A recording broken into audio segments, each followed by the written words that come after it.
Америкага бир келген киши уже кеткиси келбей калат. Сравнительно Кыргызстанга барса, уже Кыргызстанда башкача турмуш да, как бы говорячи. Я не говорю, Кыргызстанда жашоо жакшы. Бирок деген бизде мындай сылыкчылык нерсе деген жок да. Бияка өтө сылыкка көнүп каласың. Баары сиз деп сүйлөйт, баары жардам берет, мындай сылык нерсеге көнүп каласың да. Кыргызстанда сылык нерсе жок да. Ошого деген кичине мындай шок болосуң да. Анан эми баары эле жакшы деп айта бербейм. Конечно, бияктын деле минустары, плюстары бар. Бирок деген эгер адам ушул жака жашайм, бардык нерсесине көнөм деген нерсе менен келиш керек да. Анан бияка келип ой, мындай экен, тигиндей экен деп берсең, толтура нерсе чыга берет бияктачы. Даже Америка башка өлкө эмес, башка мир десем болот. Америка, Кыргызстанда аны унутуп эле башка өмүр баштайын деп келиш керек да. Мен сизге ушундай совет берем.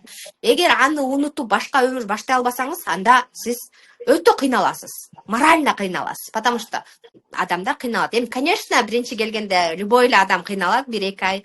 Андан кийин уже көнүп кеткенге аракеттениш керек да. Анан көптөрү балдарыбыз үчүн келдик, анан балдарыбыздын образованиясы деп ушинтип айтат. Мен айтам, конечно, Американын образованиясы жакшы, бирок сравнительно Кыргызстанда, например, балаңды школго тапшырып коюп эле, ой, эмнени окуса окусун деп беспокоить этпейсиң да. Америкада сен беспокоить этишиң керек. Балаң эмнени окуп атат. Потому что биякта ар кандай социализациялар бар, ар кандай сабактар бар. Анан ошонун туурасын воспринимать этет да, балаң же туура эмесин воспринимать этет да, ошол дагы вопрос да.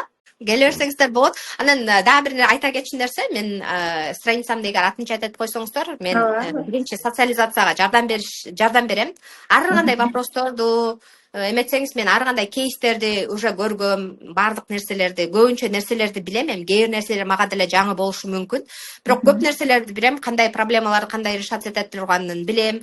Анан бияка Америкага келгенде, мисалы деген аренда жилья, ошондой вопростордун баарын мен решать этип берем, потому что өзүм экинчи профессиям, эми азыр көбүнчө адамдар ошондон кыйналгандыктан экинчи профессия кылып, мен агент по недвижимости болуп иштейм. Любой вопросуңузду насчет недвижимости решать этип берем, да, потому что биякта өтө көп проблемалар бар насчет недвижимости, потому что деген сиздин 4 балаңыз болсо, сиз 2 комнатный же 1 комнатный квартирада жашай албайсыз.